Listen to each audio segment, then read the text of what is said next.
bien sabido que gran parte de la sociedad cree o entiende que el contrato social es el gobierno en sí, o que el gobierno en sí es el contrato social. Debemos decir entonces que contrato social y gobierno son dos conceptos distintos más allá de su interrelación en el ámbito de la política.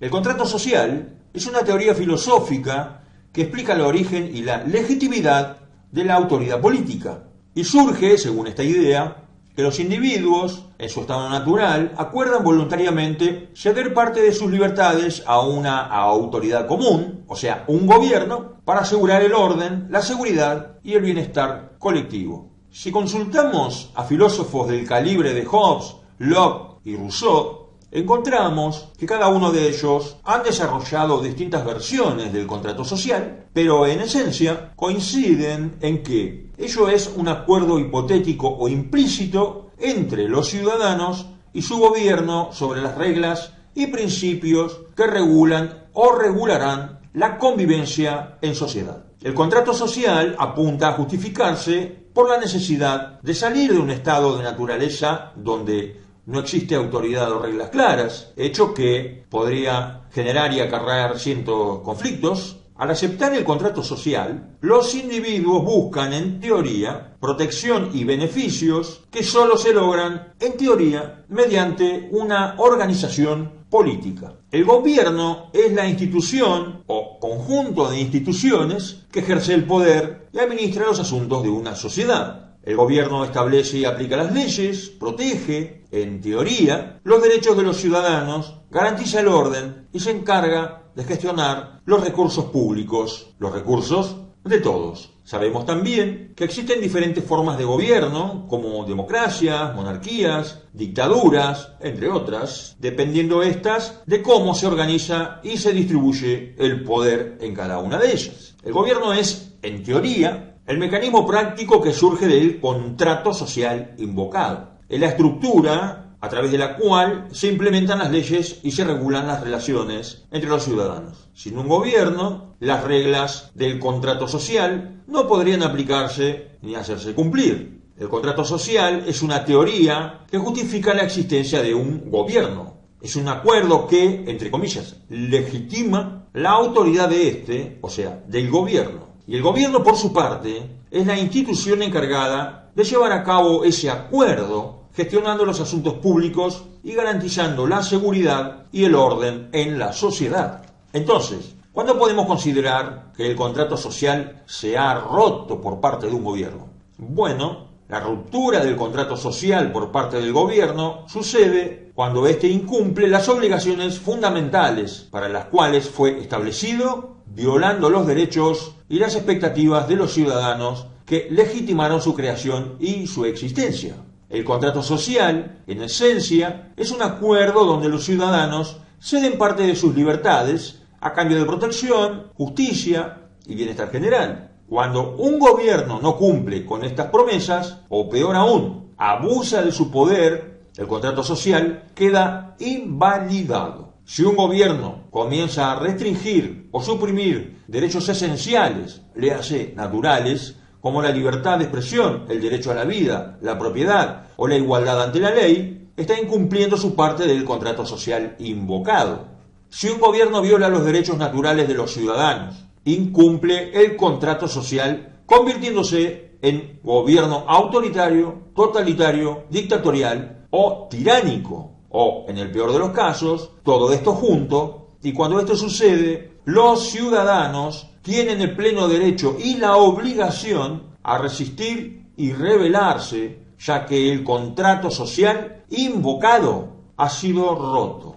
El propósito del contrato social es, en teoría, proteger a los ciudadanos que han validado y legitimado un gobierno mediante un proceso electoral a través de el contrato social invocado, y si dicho gobierno les priva de sus derechos en lugar de protegerlos, ya no está cumpliendo su función original. La falta de justicia o imparcialidad, por ejemplo, si el sistema judicial del gobierno es corrupto, parcial, inoperante o injusto, de esta manera que los ciudadanos ya no reciben una protección equitativa de sus derechos y libertades. El contrato social aquí también termina roto, ya que la justicia es uno de los pilares del contrato social invocado.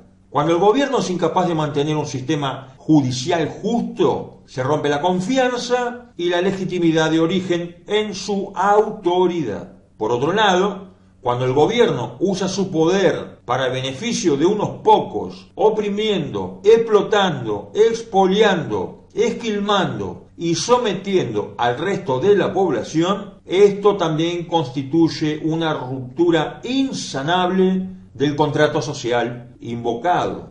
Rousseau argumentaba que un gobierno que no sirve al bien común, sino que favorece intereses particulares, internos o externos de una minoría, ha violado su compromiso con los ciudadanos. El gobierno debe actuar, en teoría, en pos del beneficio del bienestar general de la población, que ha validado y legitimado ese contrato social invocado a través de los comicios. Cuando éste actúa en forma contraria al espíritu del contrato social invocado y sus principios, se aparta de los fines del contrato social invocado. La negligencia o la desidia en la provisión de seguridad es un factor de ruptura de contrato social, ya que una de las razones por las cuales las personas forman gobiernos es justamente para garantizar la seguridad frente a amenazas internas o externas. Si el gobierno no cumple con este deber básico, ya sea por incompetencia, negligencia,